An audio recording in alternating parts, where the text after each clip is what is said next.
엔진 점화, 이륙, 누리호가 발사되었습니다.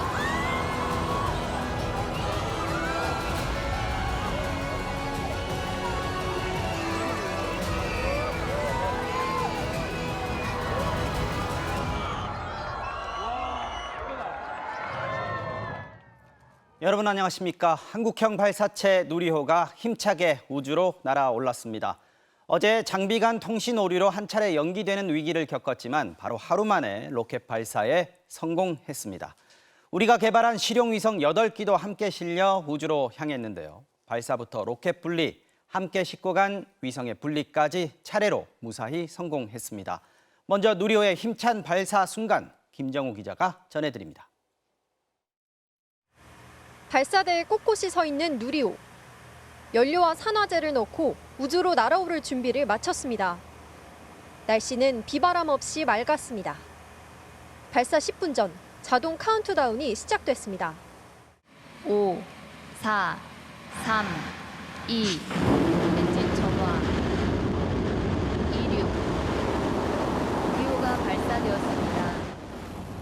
마침내 300톤급 엔진의 추진력을 받은 누리호가 굉음과 함께 서서히 움직였고 지구의 중력, 공기의 저항을 극복하고 우주를 향해 날아올랐습니다.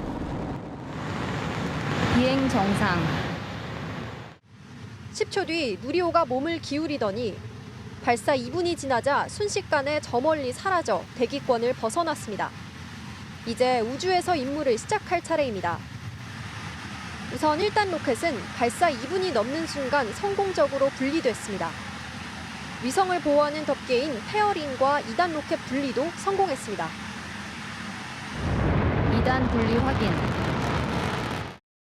발사 13분이 지나고 드디어 목표 고도인 550km에 도달. 여기서부터 고도의 기술이 발휘되는 순간입니다. 우선 주탑재 위성으로 우주와 지구를 관측할 수 있는 실용위성, 차세대 소형 위성 2호부터 사출됐습니다. 이후 민간 기업과 연구기관에서 만든 위성 7기도 누리호에서 차례로 분리됐습니다. 모든 게 순조롭지는 않았습니다. 어제 발사를 3시간 앞두고 연료장치 사이에 통신 오류가 발견돼 발사가 연기되는 위기를 맞기도 했습니다. 누리호가 우주로 날아오르는 순간 누리호에서 약 2km 떨어진 이곳까지 엄청난 진동이 느껴졌습니다. 실패를 딛고 도약하는 우리 과학기술의 힘을 여실히 보여준 순간이었습니다.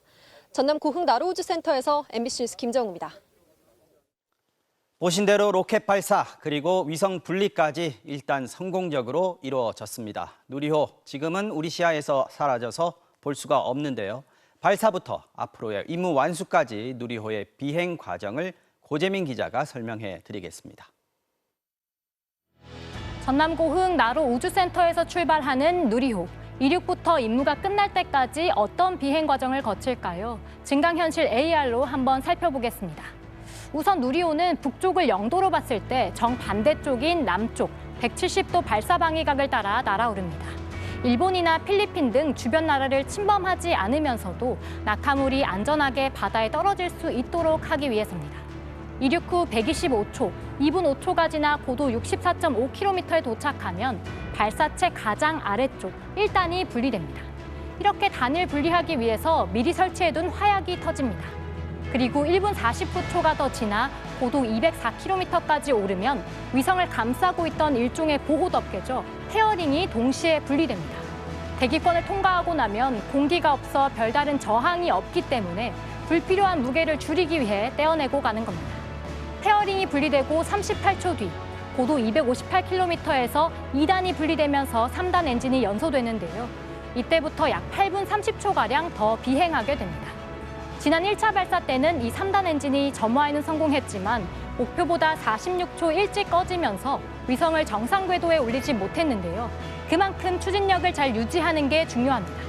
이렇게 이륙 후 13분 정도 지나 고도 550km에 다다르면 3단 엔진의 연소가 종료되면서 누리호의 임무가 본격적으로 시작됩니다. 누리호에 탑승한 손님 위성 8개를 제궤도에 안착시켜야 하는데요. 먼저 지표면을 관측하는 실용위성, 차세대 소형 위성 2호를 분리합니다. 그리고 나면 나머지 7개 큐브 위성을 내보내게 됩니다. 발사되는 위성들이 많은 만큼 서로 부딪히지 않게 하는 게 관건인데요. 그래서 각각 20초씩 시간 간격을 두고 이렇게 왼쪽 오른쪽 번갈아서 위성이 차례로 발사됩니다. 이 위성들을 다 제궤도에 안착시키고 나면 누리호의 임무는 끝납니다. 역할을 다한 누리호 3단도 비행을 마치고 함께 궤도를 돌게 됩니다. 네, 고재민 기자였습니다. 2차 발사까지는 시험 발사였지만 오늘 3차 발사는 임무를 띄고 가는 실전 비행입니다. 이번 임무는 8개의 위성을 궤도에 올리고 각 위성이 각자의 자리에서 주어진 역할을 수행하는 것까지입니다. 일단 위성 8기 모두 궤도 부근에 분리하는 데까지 성공했는데 위성이 지상과의 교신을 통해 생존 신호를 보내는 것까지 확인되면 완전한 발사 성공이라고 볼 수 있습니다. 각 위성들의 임무를 문다영 기자가 전해드리겠습니다. 차세대 소형 위성 2호 분리 확인. 발사 13분 뒤 고도 550km에 오른 누리호에서 처음 분리되는 건 우리 기술로 자체 제작한 첫 실용위성, 차세대 소형 위성 2호입니다. 국내 기술로 개발된 영상 레이더를 장착하고 하루에 지구를 15바퀴씩 돌며 지표면을 관측합니다. 기후변화로 남극과 산림이 어떻게 변하는지, 바다 오염은 얼마나 심한지도 알 수 있습니다. 주간이나 또는 야간, 그리고 구름이 껴있는 상태에서도 지상에 대한 관측이 가능하다는 장점을 가지고 있습니다. 이후로 작은 큐브 위성들이 20초 간격으로 분리됩니다. 먼저 민간 기업들이 제작한 위성이 사출되는데 자체 제작한 부품을 검증하는 저스텍사의 위성, 우주 방사 능량을 실시간 측정하는 루미르 T1 위성, 수명이 다한 위성을 대기권에 진입시켜 태워 없애는 기능을 실험하는 카이로 스페이스사의 위성순입니다. 위성이 우주에서 임무를 완수하고 난 다음에도 몇십 년 동안 돌아다니면서 우주 쓰레기가 되고 있습니다. 그래서 내 쓰레기는 내가 갖고 온다는 그런 개념입니다. 마지막으로 누리호를 떠나는 건 천문연구원이 만든 도요셋입니다. 위성 4기가 나란히 나는 이른바 편대비행을 시도하는데 중량 10kg 이하의 나노급 위성으로는 세계 최초입니다. 앞뒤로 양옆으로 위치를 바꾸며 우주 날씨를 관측합니다. 차세대 소형위성 2호는 내일 새벽쯤 지상국과 데이터를 주고받는 첫 양방향 교신을 시도합니다. 모든 위성이 제대로 분리됐는지, 교신이 성공적으로 이루어졌는지는 내일 오전 발표됩니다. 전남 고흥 나로우주센터에서 MBC 뉴스 문다영입니다. 누리호가 우주를 향해 올라가는 역사적인 순간을 함께하기 위해 오늘 고흥 우주발사 전망대에는 전국에서 많은 관람객들이 모여들었습니다. 누리호가 힘차게 솟아오르고 발사에 성공한 순간 말 그대로 축제의 장이 됐습니다. 김단비 기자가 취재했습니다. 가장 가까운 곳에서 누리호의 발사를 지켜보려고 모인 시민들. 누리호가 힘차게 날아오르자 환호성을 터뜨립니다. 위에서 소리 난다, 하늘에서. 누리호가 시야에서 사라진 뒤에도 자리를 뜨지 않고 온 마음을 다해 성공을 기원했습니다. 아이들 이제 나중에 이제 그런 걸 보고 나서 이제 과학자의 꿈을 한번 갖게 되면 어떨까 싶어서 멀리서 직접 왔습니다. 나중에 그 소리가 폭발음이 들려오니까 웅장하고 뭔가 제 감회가 좀 새로웠습니다. 나로 우주센터에서 15km 떨어진 고흥 우주발사 전망대는 종일 시민과 관광객들로 북적였습니다. 누리호의 역사적인 비행 장면을 카메라에 담고 실시간으로 전해지는 발사 속보에도 귀를 기울였습니다. 그리고 전해진 누리호 발사 성공 소식. 저절로 환호와 박수가 터져 나왔습니다. 너무 벅차가지고 지금 말로 표현할 수 없는 것 같아요, 지금. 미래의 과학 인재가 될 아이들에게는 자랑스러운 추억이 됐습니다. 누리호는 우리가 직접 우리 기술로 만드는 로켓이어서 한번 그게 자랑스러운 거니까. 항공우주 분야에서 꿈을 키우는 청년들에게도 값진 성과였습니다. 항공우주공학을 공부 중이어서 그거에 대해 관심이 많아가지고 발사하는 장면을 살면서 한 번쯤 꼭 보고 싶어가지고 왔는데. We're excited. I've never seen a rocket launch before, so I mean, it's a new experience for me. 너나 할 것 없이 한마음 한뜻으로 누리호의 성공적인 발사를 간절히 염원했던 하루였습니다. MBC 뉴스 김담입니다. 네, 앞서 말씀드린 대로 누리호의 임무, 19간 인공위성 8기를 목표 궤도에 제대로 안착시키는 겁니다. 위성과의 교신에 성공하는 게 누리호 3차 발사 성공을 판단하는 최종 단계인데요. 주 탑재 위성인 차세대 소형 위성 2호와 교신을 하게 될 대전 카이스트 인공위성 연구소 연결하겠습니다. 자, 고병건 기자, 지금 어떤 상황입니까? 네, 이곳에서는 누리호 발사의 성공 여부를 결정할 차세대 소형위성 2호와 교신을 하게 되는데요. 예정대로라면 누리호에서 분리된 2호가 남극 세종과학기지에 비콘, 즉 생존 신호를 이미 보냈을 시각입니다. 비콘 신호는 위성이 정상적으로 작동하고 있고 어디쯤 있는지 위치 정보까지 지상국에 보내는 건데요. 아직 현장에선 확인이 되지는 않고 있습니다. 이 신호가 확인돼야 위성 발사가 성공적이라는 1차 확인을 할 수 있습니다. 더 중요한 임무도 남아 있습니다. 위성에 대한 2차 확인은 발사 1시간 40분 정도 뒤인 저녁 8시를 전후에 이뤄집니다. 인공위성 연구소와 위성이 서로 신호를 주고받는 제대로 된 교신이 처음 이뤄지는 겁니다. 정상적인 교신이 이뤄진다면 누리호 3차 발사는 성공으로 판단할 수 있습니다. 카이스트 인공위성 연구소는 1990년대부터 우리별 위성 등 각종 위성을 제작하고 또 운영하고 있습니다. 하지만 국내 기술로 만든 로켓으로 위성을 쏘아 올려 교신하는 것은 이번이 처음이고 성공한다면 우리나라는 세계 7대 우주 강국으로 부상하게 됩니다. 때문에 연구진들은 차세대 소형위성 2호의 제작부터 발사 또 교신까지 모든 과정에서 강한 책임감을 가지고 연구과제를 수행해왔습니다. 누리호에 실린 위성은 소형위성 2호 이외에도 7기가 더 있는데요. 한국천문연구원은 자체 제작한 4기의 위성과 내일 새벽부터 본격적인 교신에 나서고 민간회사 3곳도 각자 위성들이 제대로 작동하는지 확인할 계획입니다. 과학기술정보통신부는 비콘과 1차 교신 결과를 오늘 밤 9시쯤 공지하고 내일 추가 교신 결과를 발표할 예정입니다. 지금까지 대전 카이스트 인공위성 연구소에서 MBC 뉴스 고병건입니다.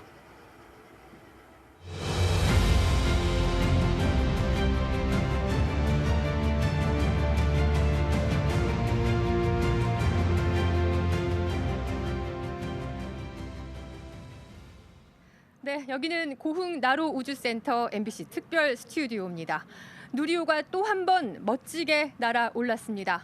명실상부한 우주 강국으로의 도약. 지난해 전 세계 7번째로 대한민국의 이름을 우주 강국에 올렸다면 이번에는 또 한 번의 성공을 더 정립해서 우주 강국의 명성을 쌓아 올리게 될 것으로 기대하고 있습니다. 자, 항공우주연구원 선임연구원을 지내신 카이스트 항공우주공학과 안재명 교수님 그리고 김하영 기자와 자세한 얘기 나누어 보겠습니다. 자, 교수님 참 가슴이 뭉클합니다. 그 역사적인 그렇습니다. 현장을 특히 이곳에서 직접 지켜봤기 때문에 더욱 우리는 마음을 졸이면서 지켜봤잖아요. 네. 사실 해외에서도 그동안 이 반복 발사를 연달아 성공시킨 사례가 많지가 않습니다. 그래서 작년에 우리가 누리호 2차를 성공했다고 오늘도 안심할 수만은 없었는데요. 자, 이번에 성공했다는 건 우리 기술이 그만큼 더 탄탄해졌다, 한층 더 업그레이드 됐다 이렇게 볼 수 있는 거겠죠. 그렇습니다. 오늘 발사는 손님이 있는 첫 번째 발사였다는 점, 그리고 발사체의 신뢰성을 쌓는 첫 걸음이었다는 점에서 큰 의미가 있습니다. 네. 오늘 발사에는 많은 비용과 시간을 들여서 개발해서 실제로 사용하기 위한 차세대 소형위성 2호, 그다음에 도요새3로 비롯한 8개의 다양한 위성들이 실려 있었는데요. 이렇게 최초로 고객이 있는 발사였다는 점에서 한 걸음 더 나아갔다라고 판단할 수 있고요. 또한 우주 발사체 서비스 경쟁력 중에서 가장 중요한 요소가 비용과 함께 발사체의 신뢰성입니다.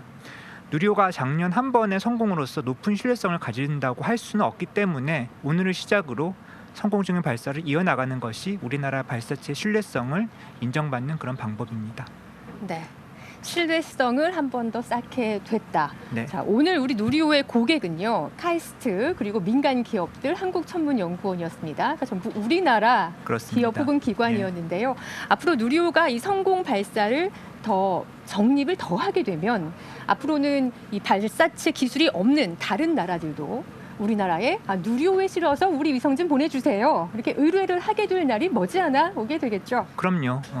점점 이제 인공위성 발사 수요는 점점 늘어나고 있고요. 말씀하신 대로 발사체 기술을 갖고 있는 나라는 그렇게 많지가 않습니다. 그래서 국내뿐 아니라 국외에서도 인공위성을 이렇게 발사하고자 하는 수요는 있는데 발사체가 없어서 이제 우리가 외국 발사체에 의존해야 되던 시기를 지나가지고 우리가 다른 나라 위성도 발사해 줄 수 있는 시기가 곧 올 것입니다. 네, 일단 큰 숙제는 성공을 했습니다. 하지만 아직 두 번째 숙제가 남아 있는데요. 누리호 발사체는 목표 궤도에 올려놓는 데 성공을 했지만 아직 위성 신호를 받지는 않았습니다. 자, 배달한 인공위성이 고장 없이 잘 작동을 하고 있는지 그 성공 여부는 오늘 안에 알 수 있는 건 아니고 조금 더 시간이 필요하다고 하는데요. 김 기자, 그런 이유가 뭔가요? 네, 이 결과 내일 오전 11시에 알 수 있는데요. 일단 목표 궤도에 잘 들어가는지는 확인이 됐습니다만 여기서 이제 교신되는 거는 중간중간에 한 번씩 더 확인을 한 뒤에 저희가 모아야 됩니다. 왜냐하면 과거에도 한 번에 잡히지 않았던 경우가 있었기 때문인데요. 예를 들어서 주탑재 위성인 차소위성 2호, 이거는 카이스트에서 만들었죠. 그래서 카이스트 인공위성 연구소 지상국에서 이 위성과 교신해서 데이터를 모읍니다. 이때는 남극 세종기지에 있는 데이터도 받게 되는데요. 이 위성이 이 기지의 상공을 우리가 계획한 시간에 정확한 위치를 지나가는지를 확인을 하고 또 이런 데이터들을 여러 개 모아서 오차 범위가 줄어들었다는 판단이 들었을 때 그때가 정부가 발표하게 되는 시간인데 바로 내일 오전 11시입니다. 네. 자, 내일 오전 11시 어떤 결과가 우리에게 들어올지 정말 손에 땀을 쥐면서 오늘 밤을 넘기게 될 것 같습니다. 자, 안 교수님, 우리 손으로 쏘아 올린 발사체는 그 자체만으로도 의미가 있고요. 또 앞으로 이런 반복 발사를 통해서 이제는 앞으로 전진할 일만 남지 않았습니까? 오늘이 끝이 아니고 또 계속해서 누리호 발사 계획이 예정이 돼 있죠. 맞습니다. 2025년 이제 내년은 건너뛰고 차세대 중형 위성 3호가 이제 올라가는 4차 발사가 계획되어 있고요. 26년, 27년까지 이제 총 3번의 추가 발사가 지금 계획되어 있고요. 이를 통해서 많은 위성들을 궤도에 올리면서 제작 및 발사 기술을 성숙시키고 발사 신뢰성을 추가로 향상시키게 됩니다. 또한 이번 발사부터는 이제 민간 기업인 체계 종합 기업 이 경우에는 한화 에어로스페이스라는 기업인데요. 발사 운영에서 역할을 이번부터 하기를 시작했고 앞으로 세 번의 이제 추가 발사 기간 동안에 점차 역할을 확대를 해 나가면서요. 민간 부문의 발사체 개발 역량을 확보를 하게 됩니다. 그래서 앞으로의 발사도 성공적으로 진행이 되어서 신뢰성 향상, 그다음에 민간의 발사체 역량 확보라는 이런 목표를 달성할 수 있기를 바랍니다. 네. 자, 누리호에 차세대 소형 위성 2호도 실려 있었지만 또 큐브 위성 7기가 실려 있었습니다. 그런데 20초 간격으로 총 8개의 위성을 차례로 사출시키는 것, 차례로 우주 궤도에 올려놓는 것이 이번 누리호의 임무였는데 그런데 우리 위성끼리 혹시 우주 공간에서 서로 부딪히지는 않을까? 이 20초라는 시간이 뭐 짧게 느껴지기도 하기 때문에 그런 걱정을 하시는 분들이 많은데요. 서로 부딪히지 않게 하려면 상당한 기술을 필요로 한다고요? 맞습니다. 이제 이게 서로 부딪히지 않는 게 굉장히 중요하기 때문에 이제 발사체가 위성을 부딪히지 않도록 충분한 간격을 띄어가지고 속도와 그다음 위치를 떨어뜨려서 놓아주는데요. 또한 근데 한 가지 또 고려해야 될 점이 이 8개의 위성 중에서 4기는 편대 비행을 해야 되는 이런 이제 위성들입니다. 그렇기 때문에 이 또 너무 이렇게 너무 많이 떨어뜨려 놓으면은 이 위성들이 편대 비행을 하는데 또 어려움이 생기기도 합니다. 그런 어려움이 있었습니다. 네, 지금 과학기술정보통신부 이종호 장관이 누리호 3차 발사 성공 여부 브리핑을 준비하고 있습니다. 현장 연결해서 직접 들어보겠습니다. 과학기술정보통신부 장관 이종호입니다. 국내 우주 수송 능력을 확보하기 위해 독자 개발한 누리호의 3차 발사가 국민의 관심과 성원 속에 성공적으로 완료되었음을 국민 여러분들께 보고드립니다. 주 탑재 위성인 차세대 소형 위성 2호와 큐브 위성 6기는 정상 분리된 것을 확인하였으나 도요셋 4기 중 1기의 경우 사출 성공 여부를 확인하기 위해 약간의 시간이 더 필요한 상황입니다. 또한 차세대 소형 위성 2호의 경우 남극 세종기지에서 위성 신호를 수신하였음을 확인하였습니다.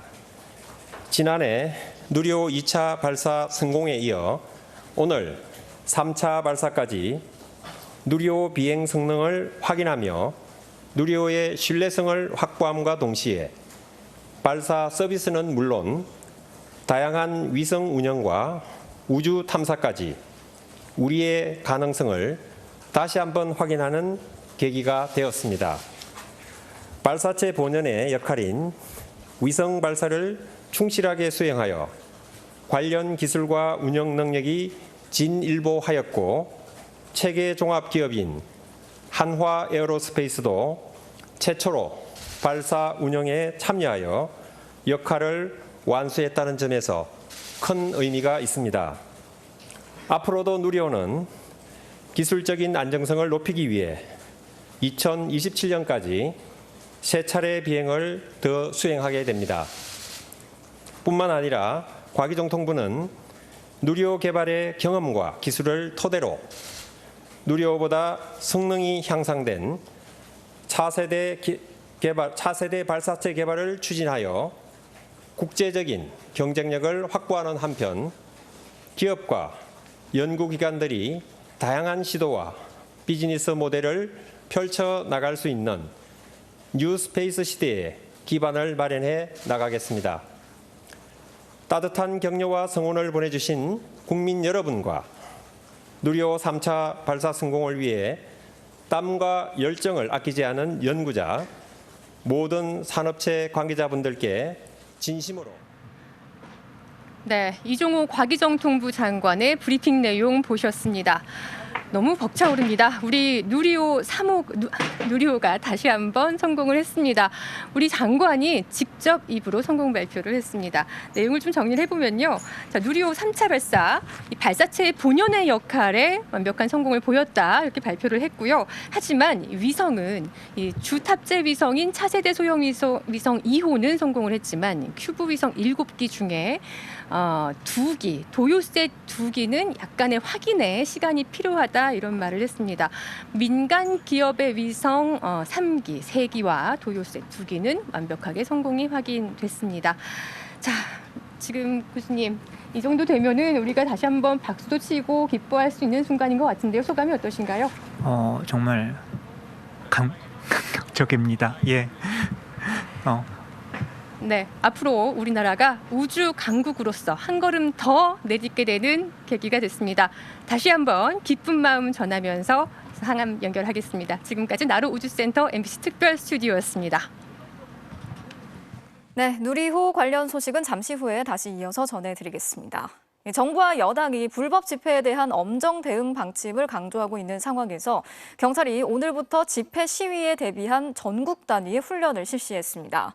매년 정례적으로 훈련을 해오고 있긴 하지만 특히 이번에는 집회 해산과 검거 훈련에 초점이 맞춰졌습니다. 송서영 기자가 취재했습니다. 오늘 오전 서울경찰청 기동본부. 화물차 무대 앞에 모인 시위대와 경찰 간의 충돌이 벌어집니다. 경찰과 시위대가 대치를 벌이는 사이 붉은 조끼 차림의 집회 참가자들이 접이식 폴리스 라인을 넘어가려 하고 경찰이 이들을 끌어내 연행합니다. 집회에서 폭력을 행사하는 사람을 무리해서 분리해 검거하는 훈련입니다. 오늘 오전에는 서울 2개 기동대가 훈련에 참여했는데 첫날인 오늘 서울을 비롯해 경기도, 인천, 강원 등 전국에서 최소 15개 기동대가 훈련을 실시한 것으로 알려졌습니다. 경찰은 매년 2차례씩 각 지방경찰청 단위에서 하는 훈련이라고 밝혔습니다. 이번에는 불법 집회의 해산과 참가자 검거 등에 초점이 맞춰졌습니다. 지난 22일 경찰청 내부회의 문건에선 집회에 대한 경찰의 안일한 대응을 질타하며 일선 경찰의 정신 재무장 필요성을 강조해 논란이 되기도 했습니다. 문건 작성 사흘 만에 전국적인 훈련까지 시행되고 있는 겁니다. 경찰청 관계자는 MBC와의 통화에서 집회 해산과 검거 등에 중점을 둔 훈련이 맞다고 전했습니다. 훈련에 대한 일선 경찰관들의 불만에 대해서는 잘 설명하고 설득할 문제라면서 불법 집회에 대한 정부의 엄정 대응 방침 기조에 따른 것이라고 전했습니다. 이번 건설 노조의 집회에 대해 다시 한번 강한 유감을 표하며 불법 행위에 대해서는 더욱 엄정하게 대응하겠습니다. 경찰은 오늘 훈련을 사전에 예고하고 이례적으로 사진과 영상을 직접 촬영해 언론에 제공했습니다. 당국의 집회 시위 대응 강경 기조를 둘러싸고 비판이 높은 가운데 경찰은 이 같은 훈련을 다음 달 중순까지 3주간 이어갈 예정입니다. MBC 뉴스 송서영입니다. 네, 이렇게 경찰이 집회 시위에 대한 강경 진압 의지의 연일 강조하고 있는 상황에서 지금 대법원 앞에서는 금속노조가 1박 2일 집회를 열고 있습니다. 취재기자 연결해 보겠습니다. 송재원 기자가 나가 있는데요. 자, 송 기자, 벌써 긴장감이 높아지고 있다고 하는데 지금 상황 어떻습니까? 원래는 1시간 전인 저녁 7시부터 이곳 대법원 앞에서 야간 문화제가 예정됐습니다. 금속노조 등에 소속된 150여 명이 모여 문화제를 진행한 뒤 밤 9시부터 노숙농성을 이어갈 계획이었는데요.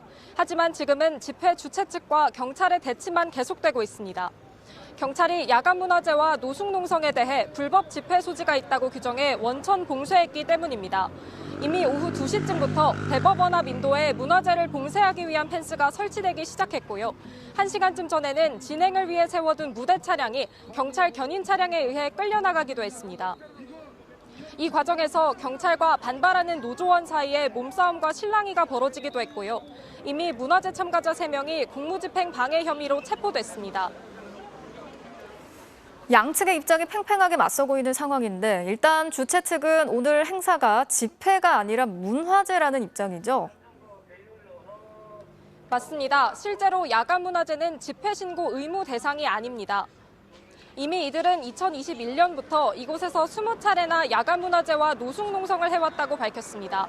그동안 신고가 필요 없었기 때문에 오늘도 문제가 없다는 겁니다. 경찰도 당초엔 문화제 도중 구호를 외치거나 피켓을 착용할 경우에만 집회로 보고 엄정 대응할 방침이었습니다. 그런데 아예 불법 집회로 보고 강경 대응하는 쪽으로 바뀐 겁니다.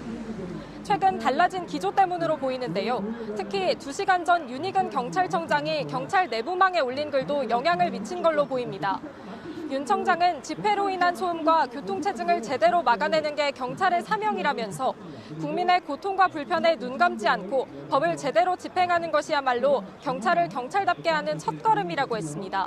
그러면서 서울경찰청 산하에 6개 기동대를 신설하겠다고 약속하는 등 인력 보강 요구에도 화답했습니다.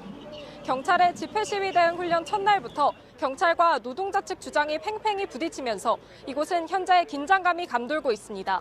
지금까지 대법원 앞에서 전해드렸습니다.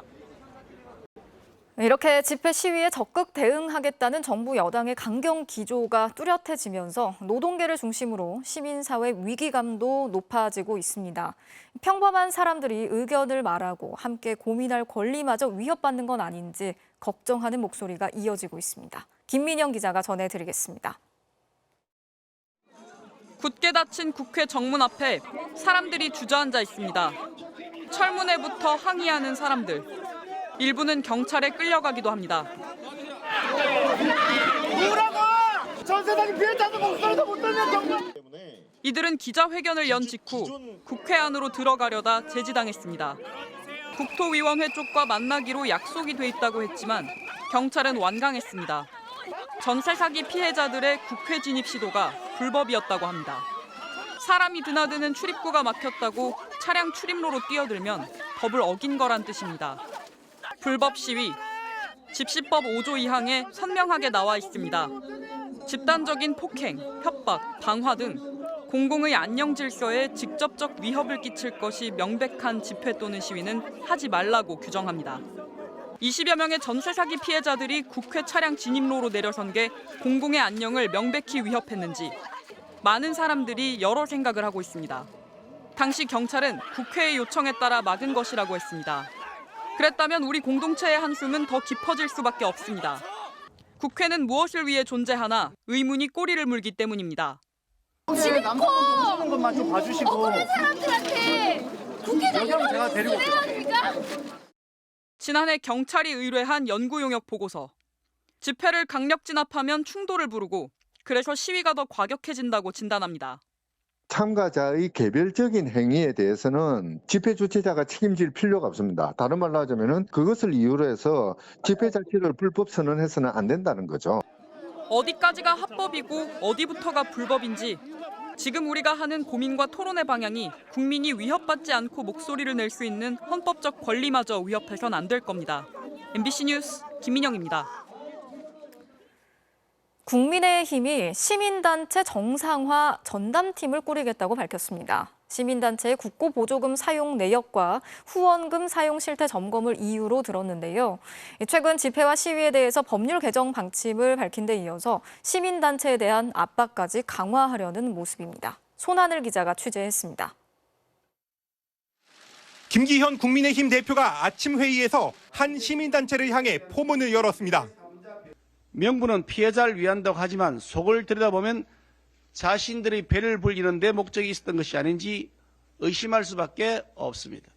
시민운동을 가장한 비즈니스이고 김 대표는 일제 강제동원 피해자 인권운동을 도맡아온 시민단체가 기부금 지출액 대부분을 인건비 등으로 썼다는 동아일보 보도와 피해자 유족에게 소송 판결금의 20%를 약정 기부금으로 요구했다는 조선일보 보도를 언급했습니다. 국민의힘 지도부는 당 내에 시민단체 정상화 전담팀을 만들기로 했습니다. 시민단체의 허울을 가지고 탈을 쓰고 정말 피해자와 그리고 국고보조금을 정말 담보로 한 그런 시민단체들에 대해서 지금 국민들이 분노하고 있습니다. 주말 사이 인선을 거쳐 다음 주 공식 발족한다는 계획인데 국가보조금과 기부금 활용 실태 조사하겠다고 예고했습니다. 시민단체에 대한 감시는 이미 감사원이 시작했습니다. 비영리 민간단체 900여 곳에 대한 대대적인 감사를 통해 1% 남짓한 10곳에서 회계 부정 등을 적발했습니다. 시위 후 혼란을 집중 부각시켜 관련 법을 강화하는 계기로 삼는 정부 여당이 역시 일부 사례로 시민단체에 대한 압박을 강화하려 한다는 지적도 있습니다. 이번 정권의 성과를 이른바 비정상의 정상화로 내세우는 정부 여당은 정상화의 대상을 노동조합, 집회와 시위 등에 이어 시민단체로도 확대했습니다. 하지만 정상화라는 명분은 이것이 또 다른 통제 수단으로 작용하지 않을까 하는 우려를 낳습니다. 민주사회는 다양한 의견이 오갈 수 있어야 되고 정부 정책이라도 시민의 편에서 반대도 하고 수정도 요구할 수 있어야 하는데 그런 면에서 민주주의에 대한 기본적인 이해가 부족한 것으로 보입니다. 앞선 기사에 언급된 시민단체는 약정금은 일제 피해자 인권지원 사업 등에 쓰기 위해 원고 본인들의 동의를 받았다고 밝혔습니다. MBC 뉴스 손하늘입니다. 전세 사기 피해자를 지원하기 위한 특별법이 발의된 지 한 달 만에 국회를 통과했습니다. 처음 정부와 여당이 만들었던 안보다는 피해자의 인정 범위가 넓어졌고 최우선 변제금만큼 무이자로 대출을 해주는 등 금융 지원을 확대하는 내용이 담겼습니다. 하지만 여전히 사각지대가 남아있다는 지적이 이어지고 있습니다. 구승훈 기자가 전해드리겠습니다. 지난해 여름 인천을 시작으로 전세 사기 피해가 우후죽순 터져나왔지만 정부와 국회는 올해 2월 이후 피해자들이 연이어 숨진 뒤에야 대책 마련에 나섰습니다. 정부 여당과 야당에서 각각 법안이 발의됐지만 정부가 피해자들에게 우선 보증금을 돌려주고 후에 구상권을 청구하는 방안을 두고 입장차는 좁혀지지 않았습니다. 돌려받을 가능성이 거의 제로인 그 채권을 이 경우에만 국민 세금으로 대납해서 돌려주라는 것에 대해서 과연 동의할 수 있는 국민들이 있겠습니까? 5차례에 걸친 협상 끝에 여야는 최우선 변제금을 받지 못하게 된 피해자들에게 변제금만큼 무이자 대출을 최장 10년간 해주는 절충안을 도출했고 오늘 본회의까지 통과했습니다. 가결되었음을 선포합니다. 피해자에 대한 지원을 더 이상 늦출 수 없다는 이유였지만 법안의 한계에 대한 지적도 나왔습니다. 국회는 여야 합의라는 이름으로 최우선 보증금 회수와 주거비 지원을 보장해달라는 요구조차 외면했습니다. 전세 사기는 전 정부 정책 실패 탓이라 비난하면서도 정작 피해자 구제를 위한 정부 역할을 논할 때는 사회적 재난이 아니라며 발뺌합니다. 법안이 공포된 뒤에도 6개월마다 진행 상황을 점검하기로 한 것을 놓고도 여야의 온도차가 감지됐습니다. 최선의 대안들을 가지고 합의를 도출했고 정부도 최선을 다해 야당의 제안을 실현할 수 있는 방안을 모색하여 나온 결과물입니다. 미흡하다고 생각하시고 앞으로 책임을 지고 민주당이 보완을 해나가겠다. 국토교통부는 특별법이 차질 없이 시행되도록 피해자 신청과 결정, 위원회 구성 등의 관련 절차를 최대한 단축하겠다고 밝혔습니다. MBC 뉴스 구승은입니다. 전세 사기 피해자들을 위한 특별법이 국회를 통과했지만 정작 당사자인 피해자들은 특별법에 담긴 방안들이 실효성을 갖추지 못했다면서 반발하고 있습니다. 이 빚에 빚을 또 얻는 법이다. 전세 피해를 입었는데 또다시 대출을 받아서 전세를 가라는 거냐. 이렇게 격앙된 반응을 쏟아냈습니다. 박철현 기자가 피해자들의 목소리를 들어봤습니다. 오늘 오전 10시 본회의를 앞둔 국회 앞. 전세 사기 피해 특별법 통과를 반대하는 목소리가 스피커로 끊임없이 울려 퍼집니다. 단호히 그냥 반대해 주십시오, 제발. 이 특별법 피해자 입장에서 받아들일 수 없고 더 제대로 된 특별법 만들고 보완 입법 계속해야 한다고 생각합니다. 특별법의 수정을 요구하는 전세 사기 피해자들의 이어 말하기 릴레이 항의 시위입니다. 전세 사기 피해자에게 또다시 대출을 받아서 전세를 가라는 게 이게 무슨 말입니까? 일부 피해자들은 전화로 시위에 목소리를 보태기도 했습니다.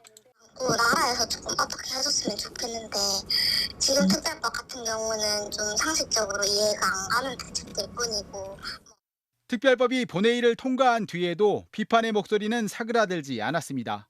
저리대출과 경매유예 등 특별법에 담긴 지원 방안은 실제로는 도움이 되는 대책이 아니라는 겁니다. 지금 한 달에 150 내는 것도 힘들어 죽겠는데 이게 빚이 또 늘어나가지고 또 갚아야 될 게 늘어났다 하면은 저는 생활이 안 돼요. 제 월급 갖고는. 정부의 늑장 대응과 여야의 지리한 줄다리기로 그 사이 이미 경매로 살던 집에서 쫓겨난 피해자는 그나마의 기대도 접었다고 말합니다. 이미 이사 나가고 이미 회생으로 다 진행하고 있는 상황이라서 저는 이제 아예 안 보고 있거든요. 어떻게 뭐가 개정되고 이런 것도 안 보고.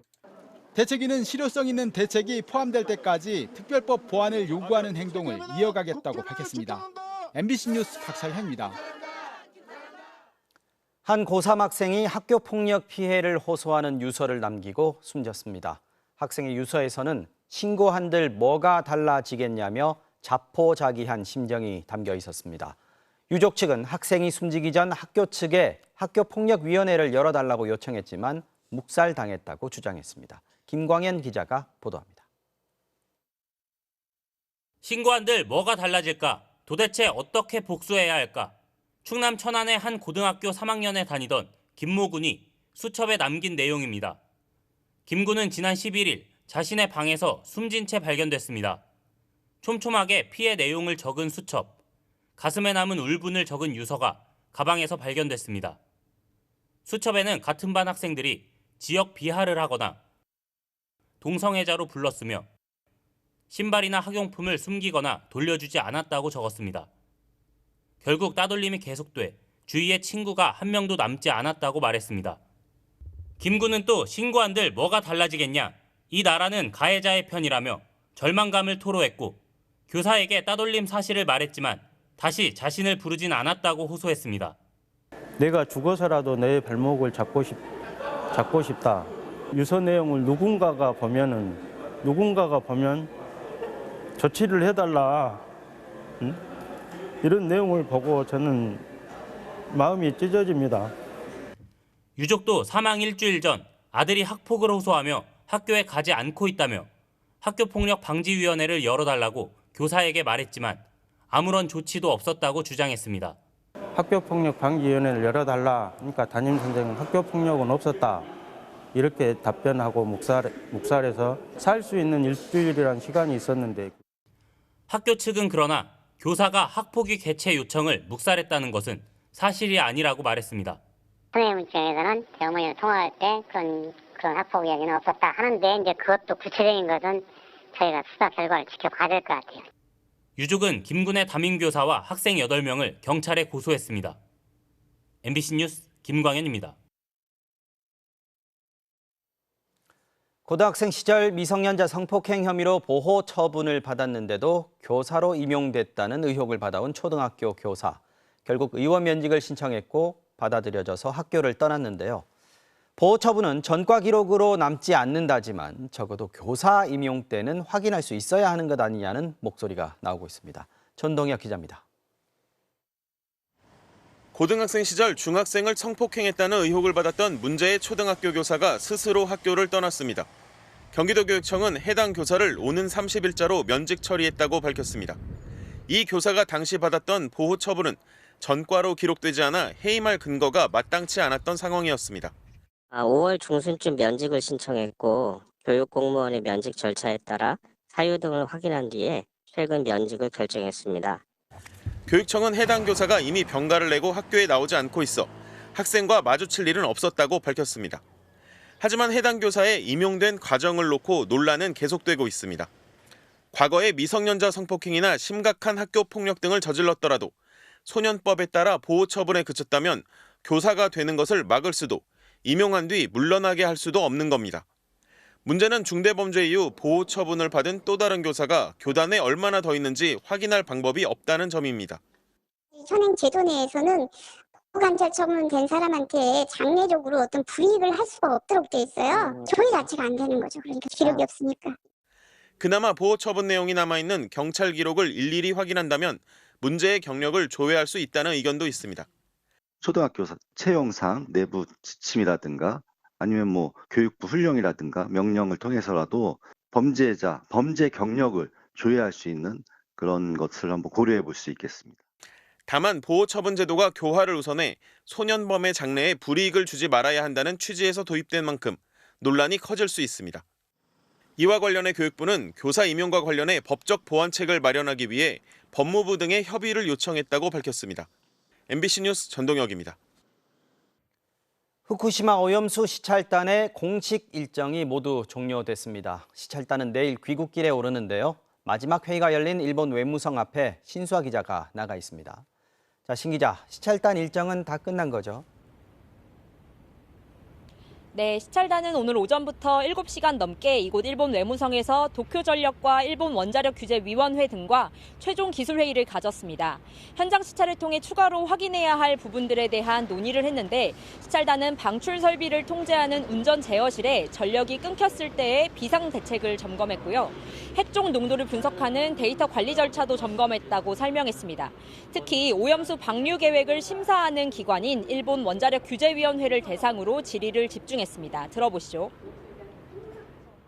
원자력규제위원회가 도쿄전력의 오염수 방출 계획을 규제기관으로서 심사 검사, 그러니까 안전성을 평가를 하고 있습니다. 시찰단은 일본 원자력규제위원회가 도쿄전력의 오염수 방류 설비 심사 활동을 현재도 진행하고 있는데 시찰단도 이 해당 자료를 요청했다고 전했습니다. 시찰단은 이렇게 5박 6일간의 공식 일정을 마쳤고 내일 귀국길에 오릅니다. 자, 그렇다면 이번 시찰단 활동으로 어떤 성과가 있었다고 평가를 하는지, 또 시찰단의 결과물이 될 자체 안전성 평가는 언제 어떻게 나올지 궁금합니다. 네, 정부는 일본에 가장 가까운 국가로서 별도의 평가 기준을 가지고 검증했다는 점을 강조하고 있습니다. 시찰을 통해 안전성 평가에도 진전을 이뤘다는 게 정부 설명인데요. 하지만 구체적으로 다음 달 말 나올 국제원자력기구의 검증 요인과 우리 정부의 평가 기준이 어떻게 다른 건지는 조금 더 설명이 필요해 보입니다. 시찰단도 대통령실도 국제원자력기구의 최종 결론을 참고해야 한다고 그 선을 밝힌 만큼 이번 시찰을 통한 자체 안전성 평가도 국제원자력기구의 최종 판단 뒤에야 나올 가능성이 있어 보입니다. 지금까지 도쿄에서 MBC 뉴스 신수아입니다. 일본의 후쿠시마 오염수 방류 시기가 점점 가까워지고 있습니다. 바다에서 나는 수산물 과연 먹어도 될지 파는 사람도 사는 사람도 우려가 커지고 있는데요. 정부는 수산물 유통의 절반을 차지하는 부산을 잇따라 찾아 우려를 불식시키기 위해 노력하고 있지만 한계는 여전해 보입니다. 조민희 기자가 보도합니다. 균질 처리한 가리비살을 감마 핵종 분석기에 넣습니다. 약 3시간 뒤 세슘 결과값이 측정됩니다. 오희경 식품의약안전처장은 오늘 부산을 찾아 방사능 검사 현장을 둘러봤습니다. 이곳 식약처 감천항 검사소에서는 전국의 일본산 수산물의 40%를 검사하고 있습니다. 오늘 보셨듯이 방사능 안전관리 철저하게 하고 있기 때문에 국민께서는 안심하시고 드셔도 되겠습니다. 지난 22일 조승환 해수부 장관의 부산 방문 이후 3일 만입니다. 하지만 방사능 검사 자체가 반쪽짜리라는 한계는 여전합니다. 식약처의 최초 방사능 검사 대상은 세슘과 요오드 등 대표 핵종에 한정돼 있고 이 검사에서 방사능이 조금이라도 검출돼야 추가 핵종에 대한 증명서를 수입업체에 요구하게 됩니다.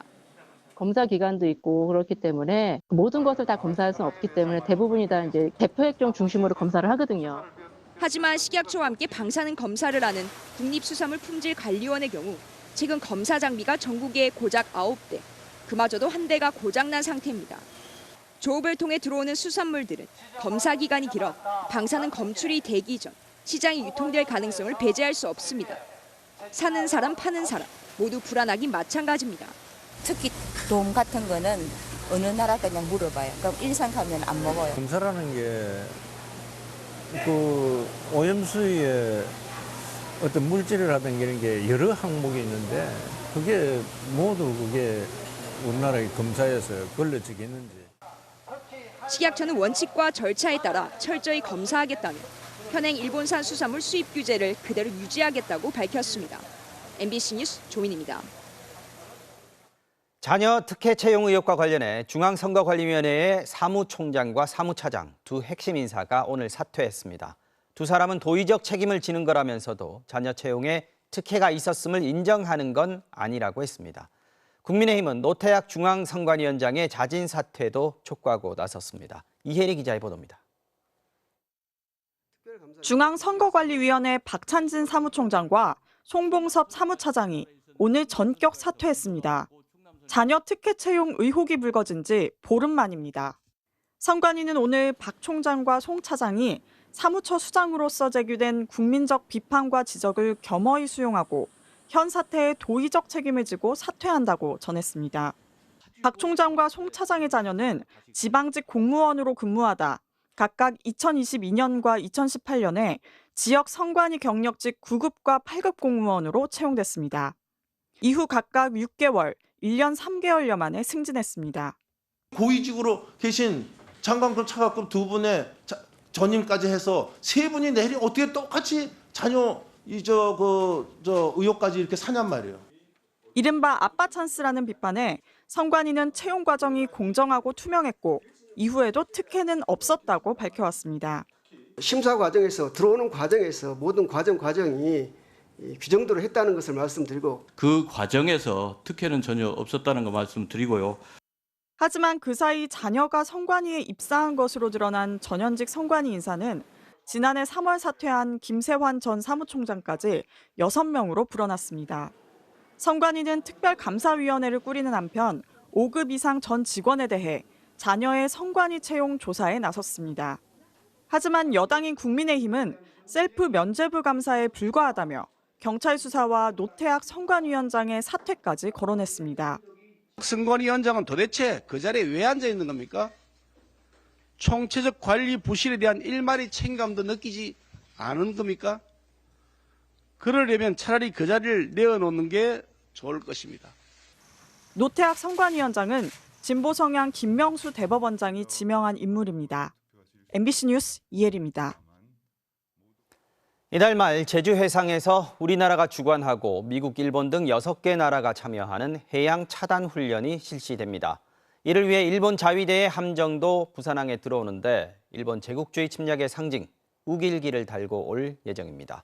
우리 국방부는 국제 관례라 큰 문제가 없다는 입장입니다. 도쿄에서 현영준 특파원의 보도입니다. 오는 31일 우리나라 주관으로 제주도 해상에서 해양 차단 훈련이 개최됩니다. 미국, 호주, 일본 등 6개 나라가 참가하는데 대량 살상 무기의 확산을 막기 위해 의심 가는 선박을 막고 배를 수색하는 훈련입니다. 그런데 이번 훈련을 위해 우길기를 단 일본 호위함이 부산항에 들어올 예정입니다. 일본 함정은 이명박 정부 때인 지난 2008년에도 관함식 참석을 위해 우길기를 달고 방한한 적이 있습니다. 그러나 지난 2018년 제주도에서 열린 관함식엔 한일 관계 악화로 전범기인 우길기가 논란이 되면서 일본이 참석하지 못했습니다. 요미우리 신문은 이번 한일 양국의 결정으로 다시 우길기가 국제적 관례로 인정받게 됐다며 이는 윤석열 정부의 한일 관계 개선에 따른 결과라고 강조했습니다. 우리 국방부는 국제 관례라며 문제가 없다는 입장입니다. 자위대 함기를 달고 들어올지 안 들어올지는 제가 지금 말씀드릴 수는 없을 것 같고요. 아마 통상적으로 그게 국제적인 관례가 아닌가 이렇게 생각합니다. 네. 자위대 함기는 1954년 자위대법 시행령에 따라 옛 일본 제국 해군의 우길기를 그대로 본땄습니다. 당시 자위대 내부에서도 옛 제국군의 이미지가 너무 강하다는 우려가 있었고 최종 디자인을 승인한 당시 요시다 시게루 총리 역시 전 세계에서 이 깃발을 모르는 나라는 없다. 해군의 전통을 이어받아 일본을 잘 지켜달라며 자위대 함기가 우길기와 같다는 사실을 인정했습니다. 일본은 자위대 함기와 우길기가 다르다고 주장하지 않습니다. 우리 정부만 자위대 함기와 우길기가 조금 다르다고 주장하는데 일본인들은 오히려 의아해하고 있습니다. 도쿄에서 MBC 뉴스 현영준입니다. 한국은행이 올해 경제 성장률 전망치를 1.4%로 석 달 만에 다시 낮췄습니다. 기준금리도 동결했습니다. 이창용 한국은행 총재는 이미 우리나라가 장기 저성장 구조에 진입했다고 진단했습니다. 배주환 기자입니다. 한국은행이 전망한 올해 우리나라 경제 성장률은 1.4%, 지난해 말 전망치 1.7%에서 석 달 전 1.6%로 낮췄고 이번에 다시 한번 낮춘 겁니다. 기대했던 중국의 경제활동 재개 효과를 우리는 전혀 보지 못한 데다 우리 경제의 버팀목, 수출 역시 부진해 15개월 연속 무역수지 적자가 확실하기 때문입니다. 당분간 부진을 이어가겠으며 하반기 이후에는 점차 나아지겠으나 회복 속도는 당초 예상보다 완만할 것으로 보입니다. 경제 성장률 1.4%는 1980년 2차 오일 쇼크, IMF, 금융위기, 코로나에 이어 최악의 경제 성적표입니다. 문제는 내년 이후에도 이런 성적표를 받을 가능성이 높다는 겁니다. 이미 저는 우리나라는 장기 저성장 구조로 와 있다고 생각합니다. 왜 그러냐면은 저출산과 고령화가 워낙 심해서요. 이미 와 있는 현실로 보고 빨리 여기에 대한 대응을 해야 된다고.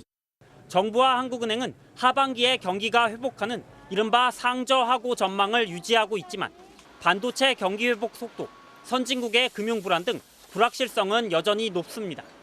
이 같은 상황을 반영해 한국은행은 기준금리를 3번 연속으로 3.5%에 묶었습니다.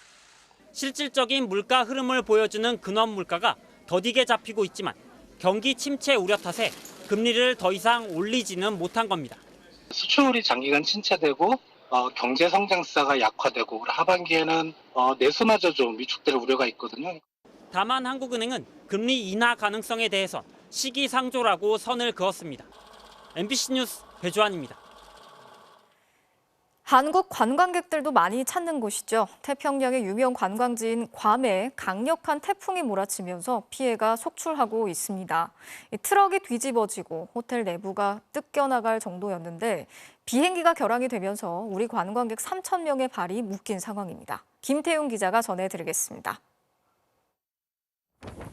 강력한 비바람에 주차된 트럭이 들썩이더니 결국 뒤집혀 나뒹굽니다. 다른 차량의 보닛은 종잇장처럼 꺾였습니다. 야자수들은 당장에라도 뽑힐 듯이 휘청이고 지붕에서 떨어져 나온 철제 물건이 굴러다닙니다. 일부 호텔은 객실 공간까지 피해가 발생했습니다. 벽과 벽 사이가 뻥 뚫려 뜯긴 곳이 쉴 새 없이 펄럭이고 있습니다.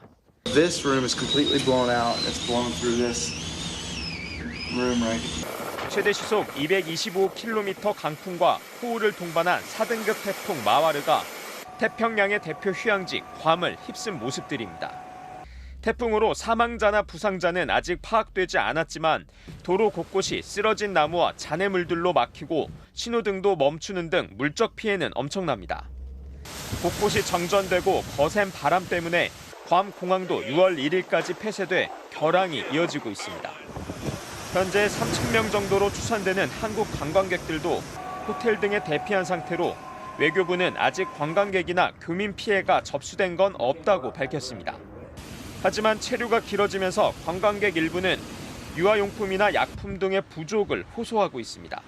화장실 변기도 안 내려가서 막 수영장에서 반수돼가지고 물 떠다가 물 내리는 상황이고 그다음에 애기 있는 집들은 막 애기 이유식 없다. 마와르는 현재 괌을 벗어났지만 위력은 더 커지고 있습니다. 감 서북서쪽 해상에서 계속 서진 중에 있습니다. 오늘 오후 3시에는 30도 이상의 높은 해수면 온도 해역으로 진입하면서 초강력 태풍 단계까지 발달. 기상청은 마와르가 30일 오전에는 대만과 필리핀 부근 해상에 위치할 것으로 예상했지만 이후 이동 경로는 지켜봐야 한다고 밝혔습니다. MBC 뉴스 김태윤입니다. 상습적으로 마약을 투약한 혐의로 수사를 받아온 배우 유아인 씨가 구속 위기에서 벗어났습니다. 법원이 어젯밤 구속영장을 기각했는데요. 증거인멸의 우려가 적고 일부 혐의에 대해서는 다툼의 여지가 있다는 이유였습니다. 김세영 기자가 취재했습니다. 영장 심사를 위해 대기하던 유치장에서 약 10시간 만에 나온 배우 유아인 씨. 법원에서 내려주신 판단에 대해 존중하고 감사한 마음입니다. 법원은 유 씨가 기본 사실관계를 인정하고 증거인멸 우려도 적다며 구속영장을 내주지 않았습니다. 코카인 투약 혐의에 대해서도 다툼의 여지를 배제할 수 없다며 방어권 보장이 필요하다고 봤습니다.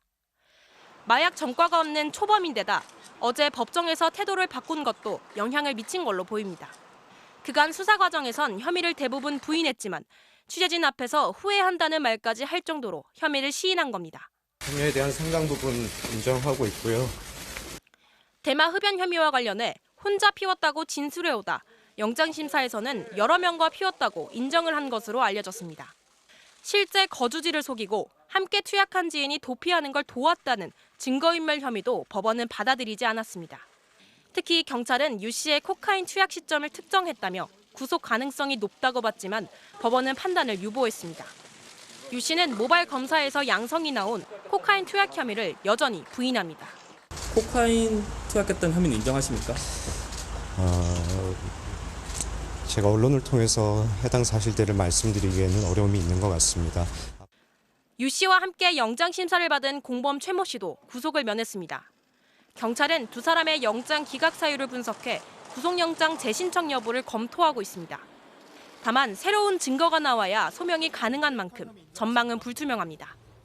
한편 어제 경찰서를 나서 귀갓길에 오르던 유 씨를 향해 한 남성이 커피로 추정되는 액체를 뿌리고 도망가는 소란이 벌어지기도 했습니다. MBC 뉴스 김세영입니다. 냄새를 맡아서 마약을 찾아내는 마약 탐지견들. 공항에서는 매일 교대 근무를 하면서 감시를 하고 있는데요. 최근 마약 범죄 단속이 강화되면서 한동안 맥이 끊겼던 경찰의 마약 탐지견도 7년 만에 다시 활동을 재개했다고 합니다. 윤상문 기자가 취재했습니다. 승합차 곳곳을 킁킁대는 탐지견 폴리. 주변을 한 바퀴 도는가 싶더니 번호판 틈새에 코를 파묻습니다. 그리고 갑자기 짖기 시작합니다.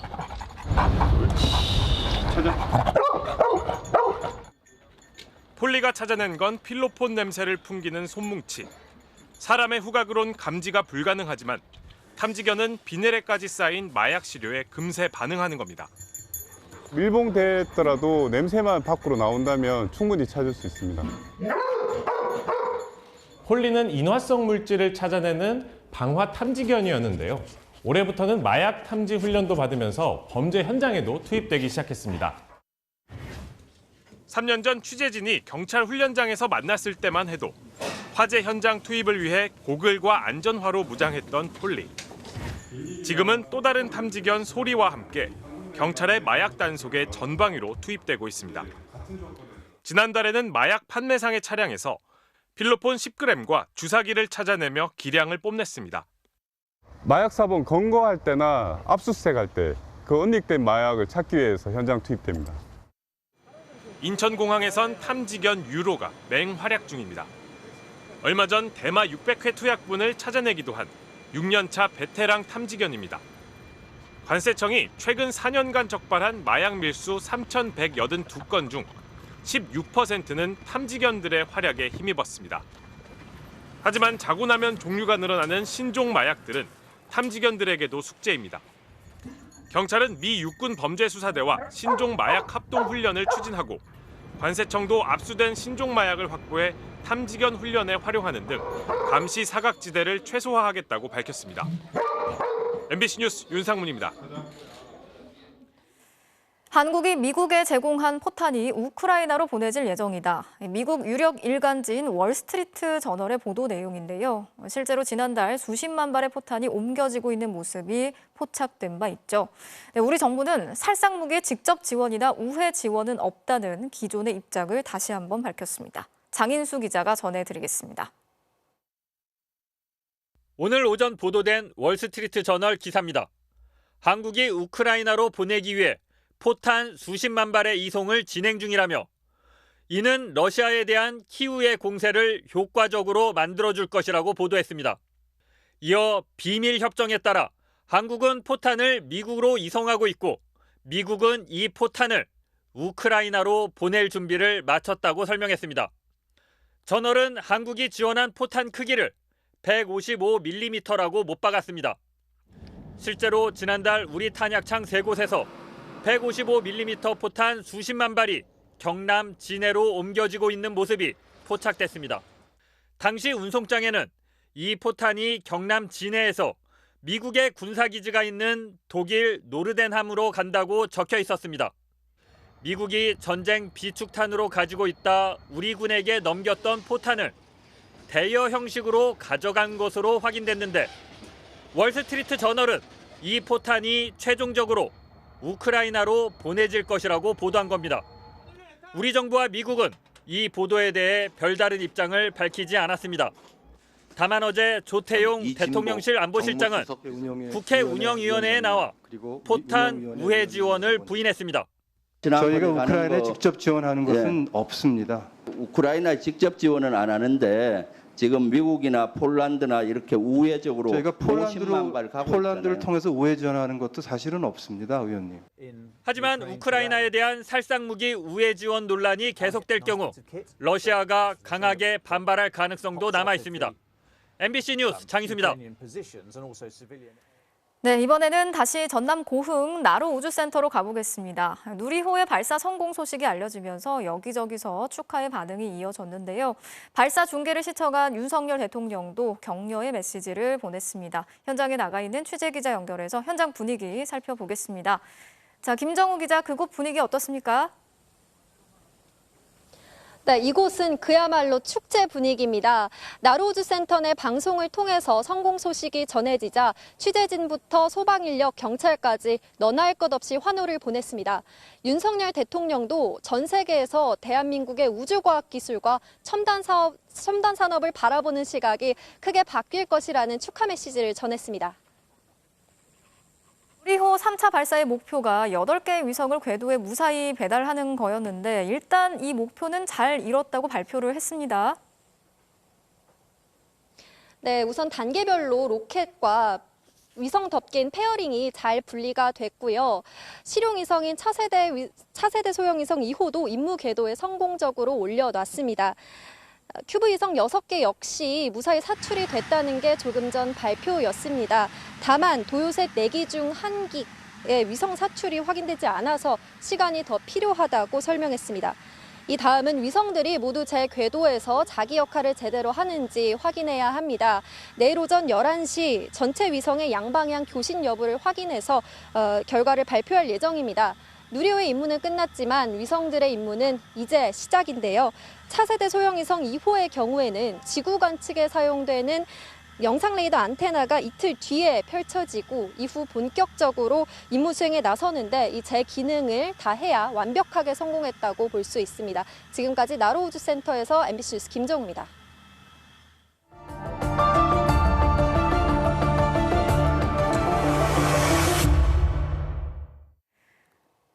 뉴스데스크 연속 기획으로 전해드리고 있는 빈곤에 갇힌 우리 아이들의 이야기. 세 번째 순서는 한부모 가정의 이야기입니다. 아이가 엄마나 아빠, 부모 중에 한쪽만 함께 사는 경우에 아동 빈곤율이 4배가량 더 높다는 통계가 있습니다. 아이들의 성장과 발달에도 큰 영향을 미칠 수밖에 없겠죠. 생계뿐 아니라 돌봄과 교육의 지원도 필요하다는 뜻입니다. 정혜인 기자가 취재한 한부모 가정의 아이들을 만나보겠습니다. 5살 지호가 유치원에서 나오는 저녁 6시. 근처에서 일하는 엄마가 지호를 찾습니다. 버스를 타고 1시간을 달려 집에 돌아옵니다.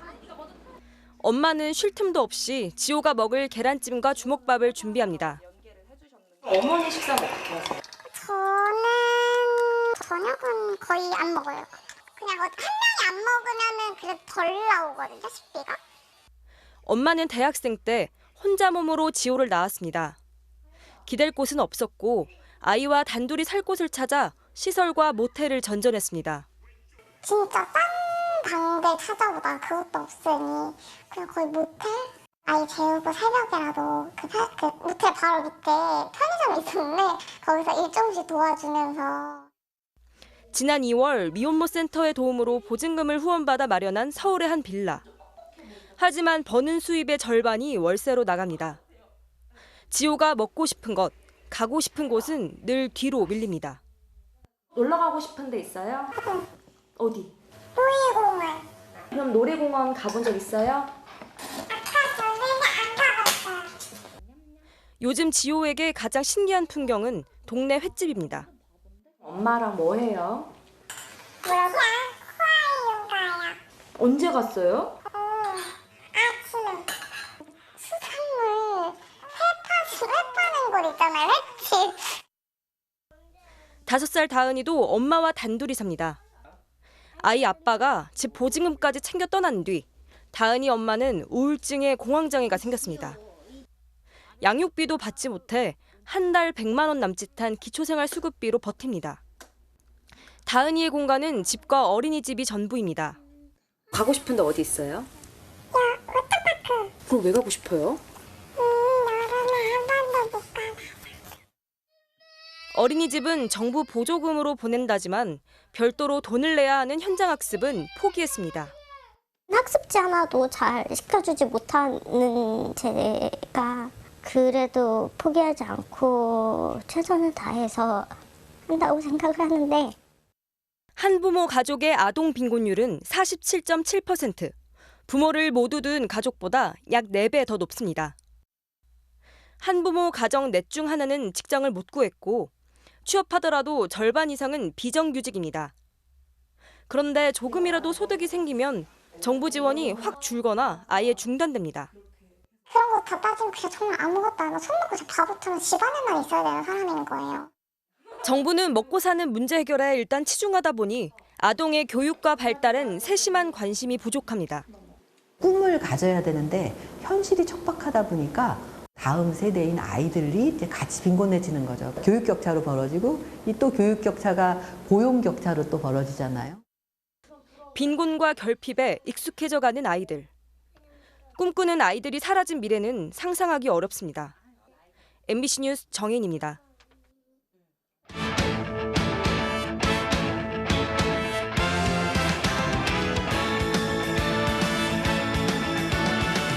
목요일 밤 스포츠 뉴스입니다.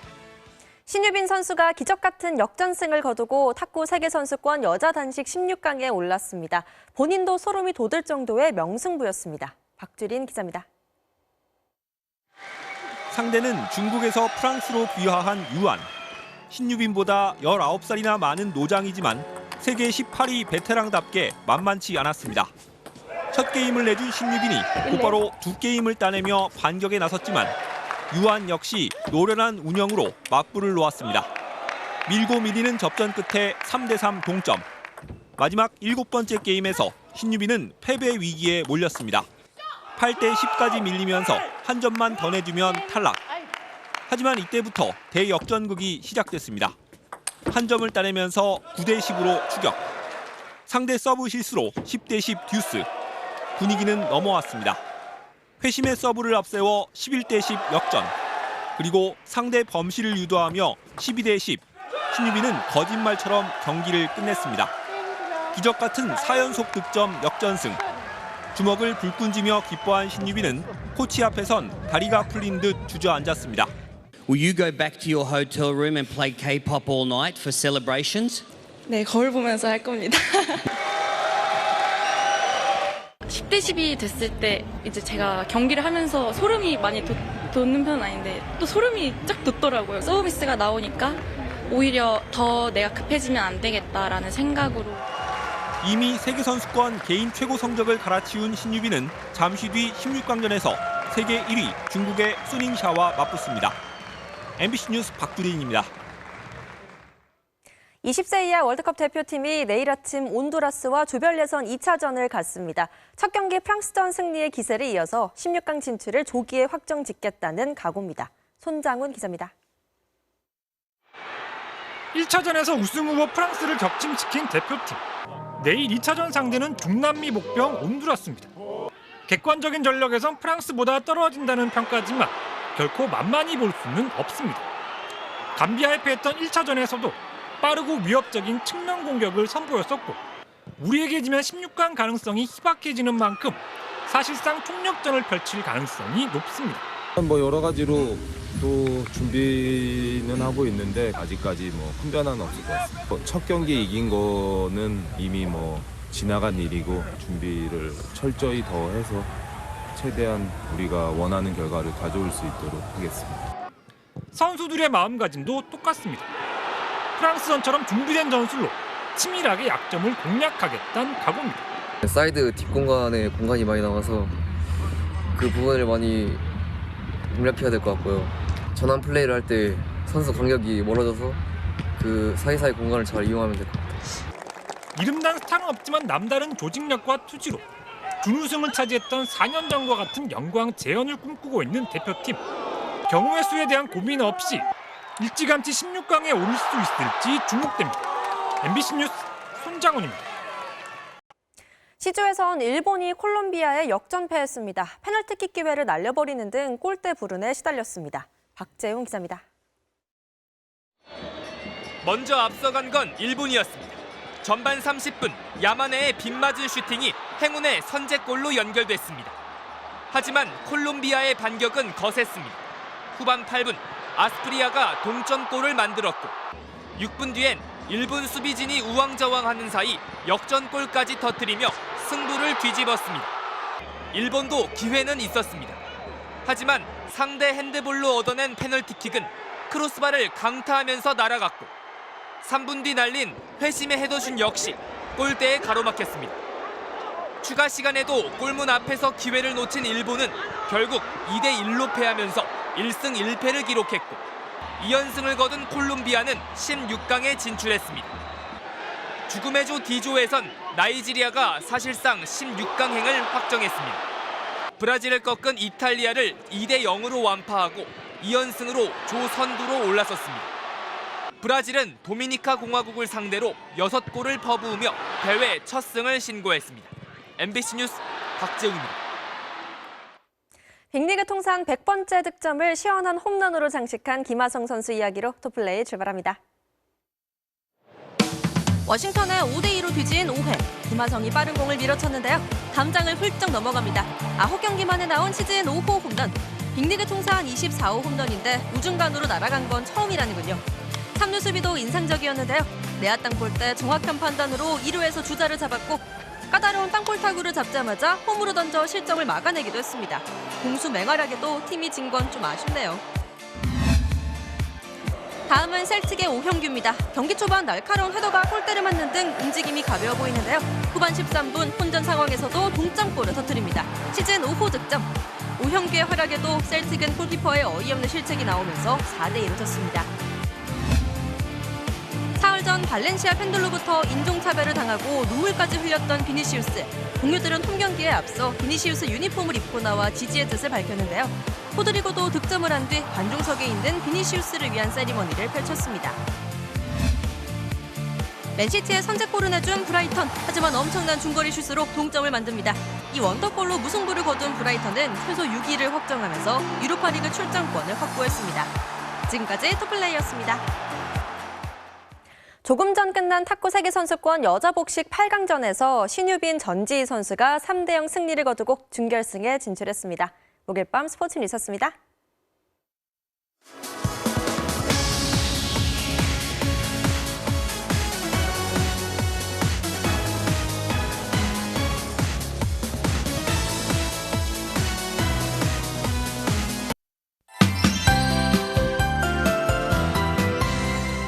내일은 종일 먹구름이 끼면서 낮더위가 주춤하겠습니다. 새벽부터 오전 사이에 곳곳에 비도 조금 내리겠는데요.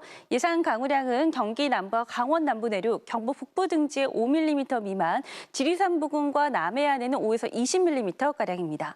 또 내일부터 모레까지 내륙을 중심으로는 소나기가 자주 지나겠습니다. 내일은 강원 남부와 충청도 등 주로 동쪽 지방에서, 모레는 서울을 비롯한 수도권에도 오겠습니다.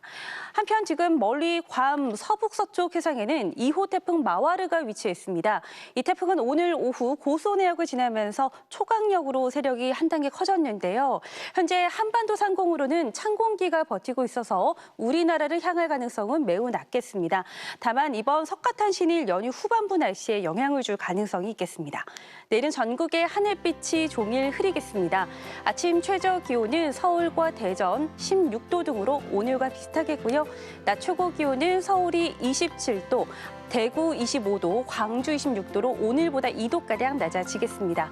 주말까지는 소나기만 오겠고요. 일요일부터 다음 주 화요일 사이에는 전국적으로 다소 많은 양의 비가 내릴 가능성이 있겠습니다. 날씨였습니다. 특집 뉴스데스크 마치겠습니다. 함께해 주신 여러분 고맙습니다.